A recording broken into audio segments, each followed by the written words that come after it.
శ్రీమాత్రే నమః. మిత్రులందరికీ శుభోదయం. ఈరోజు శ్రీ క్రోధినామ సంవత్సర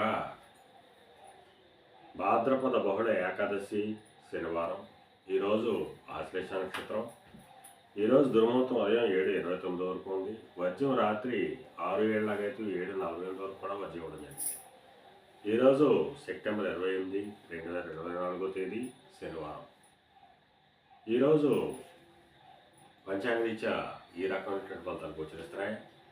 అలాగే ఈరోజు నక్షత్రం అయినటువంటి ఆశ్లేష నక్షత్రం ఎవరికి తారాబలం కుదురుతుందో మనం పరిశీలించినట్లయితే అశ్విని, భరణి, రోహిణి, ఆరుద్ర, పుష్యమి, మక, పుబ్బ, హస్త, స్వాతి, అనురాధ, మూల, పూర్వాషాఢ, శ్రవణం, శతతార, ఉత్తరాభద్ర. ఈ నక్షత్రంలో జన్మించినటువంటి మన మిత్రులందరికీ కూడా ఈరోజు నక్షత్రం ఆశ్లేష అనుకూలంగా ఉంటుంది. అందువలన ఇప్పుడు చెప్పుకున్నటువంటి నక్షత్ర జాతకులందరికీ ఈరోజు శుభకరంగా ఉండే అవకాశం ఉంది. అలాగే ఈరోజు రాశి ఫలం మనం పరిశీలించినట్లయితే మేష రాశిలో జన్మించిన వాళ్ళకి ఈరోజు ఆకస్మిక ప్రయాణాలు చేయాల్సిన అవసరం ఉంటుంది. అటువంటి ప్రయాణాల్లో ప్రమాదాలు ఉంటాయి కాబట్టి తగిన జాగ్రత్తలు తీసుకోవాల్సిందిగా తెలియజేయడం జరుగుతుంది. వృషభ రాశిలో జన్మించిన వాళ్ళకి పరాక్రమంతో ఆదాయ వనరులు ఏర్పడతాయి. వీటి తలపెట్టినటువంటి ఏ కార్యక్రమమైనా కానీ ఈరోజు విజయవంతంగా పూర్తయ్యేటువంటి అవకాశం ఉంటుంది. మిథున రాశిలో జన్మించిన వాళ్ళకి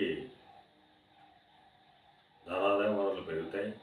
వ్యాపార అభివృద్ధి కలుగుతుంది. కర్కాటక రాశిలో జన్మించిన వాళ్ళకి కొద్దిపాటి కార్యజయం కలుగుతుంది. ఆరోగ్యం చేకూరుతుంది. సింహరాశిలో జన్మించిన వాళ్ళకి అతి సామాన్యంగా ఉంటుంది. ఆరోగ్య భంగం ఏర్పడుతుంది. కార్యటంకాలు ఏర్పడతాయి. ధనవ్యయం కలుగుతుంది. కన్యారాశిలో జన్మించిన వాళ్ళకి చేసేటువంటి వృత్తి వ్యాపారాలు లాభసాటిగా సాగేటువంటి అవకాశం ఉంటుంది. తులారాశిలో జన్మించిన వాళ్ళకి ఉద్యోగులకి ప్రమోషన్లు కానీ ఇంక్రిమెంట్లు కానీ పడేటువంటి అవకాశం ఉంటుంది. నిరుద్యోగులకి ఉద్యోగ అవకాశాలు పెరిగేటువంటి అవకాశం ఉంటుంది. వృశ్చిక రాశిలో జన్మించిన వాళ్ళకి పితృరాజధానికి సంబంధించి శుభవార్తలు వింటారు. పితృవర్గీయులతో ఉన్నటువంటి విభేదాలు విరోధాలు కూడా సమస్యపోయేటువంటి అవకాశం ఉంటుంది. ధనురాశిలో జన్మించిన వాళ్ళకి అనారోగ్య సూచన ఉంది. కార్యటంకాలు ఏర్పడతాయి. ధనవ్యయం కలుగుతుంది. మకర రాశిలో జన్మించిన వాళ్ళకి కళాంతరపూర్వక ధనలాభం కలుగుతుంది. ఆరోగ్యం చేకూరుతుంది. కుంభరాశిలో జన్మించిన వాళ్ళకి అంతర్గత బహిర్గత శత్రువుల వలన అనేక ఇబ్బందులు ఎదుర్కొనే అవకాశం ఉంది. అందువల్ల శత్రువుల పట్ల అప్రమత్తంగా ఉండవలసిందిగా తెలియజేయడం జరుగుతుంది. మేన రాశిలో జన్మించిన వాళ్ళకి సంతానానికి సంబంధించి శుభవార్తలు ఉంటారు. వారికి సంబంధించి తీసుకున్న నిర్ణయాలన్నీ కూడా ఈరోజు సఫలమయ్యేట అవకాశం ఉంటుంది. ఈరోజు ద్వాదశ రాశి యొక్క ఫలితాలు ఈ రకంగా తెలియజేయడం జరిగింది.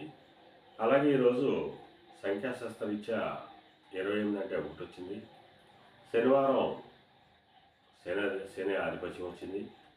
అందువల్ల ఈరోజు రవిశని కలయిక వచ్చింది. ఈ రెండింటి కలయిక ఎప్పుడు వచ్చినప్పటికీ కూడా ఈ రెండు ఈక్వల్ అండ్ ఆపోజిట్ పవర్స్ అని చెప్పడం జరుగుతుంది.